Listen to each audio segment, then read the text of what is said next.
We'll start with laws. This slide illustrates the association between helmet laws and injuries in the United States.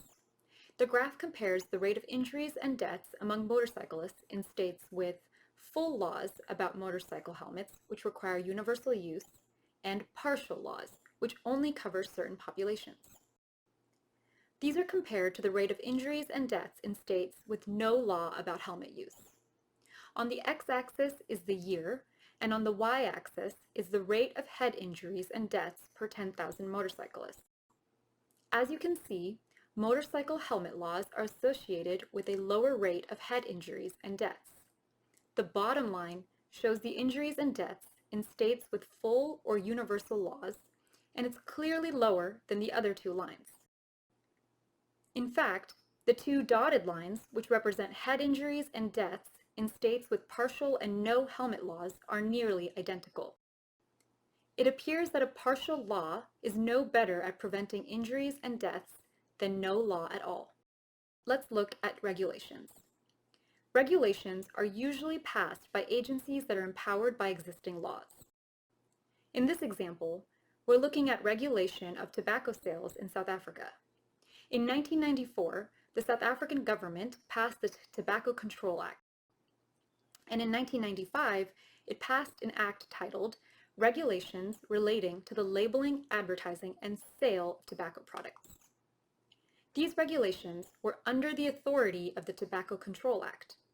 They mandated warning labels on cigarette packages and advertisements for cigarettes. Your country probably also has laws that require health warnings on cigarette packages. Policies can also take the form of official procedures and guidelines. In 2012, the Asia-Pacific Malaria Elimination Network released guidelines for indoor residual spraying to promote the elimination of malaria. These guidelines included information on mapping, mixing, and spraying techniques to reduce malaria risk. Because these guidelines were released by an NGO, they were non-binding. However, guidelines can sometimes be binding. For example, patient treatment guidelines released by ministries of health are often binding. Laws, regulations, or guidelines can include incentives to change behavior. As an example of incentives, let's look at Eswatini, which has a high incidence rate of TB. Treatment success rates in Eswatini were historically well below target levels. The National TB Emergency Response Plan called for providing financial incentives to social workers who were able to provide successful treatment, a policy that doubled treatment success rates. The policy gave about $6 per month to social workers providing treatment to patients, and $34 to social workers for each patient completing treatment or at least 6 months of therapy. The last type of policy is resource allocation. With fixed resources, reprioritizing program funding is sometimes needed.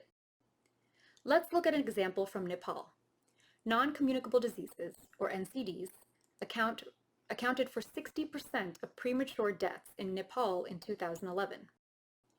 At the time, however, little funding was directed toward NCDs. Instead, the focus was primarily on infectious diseases.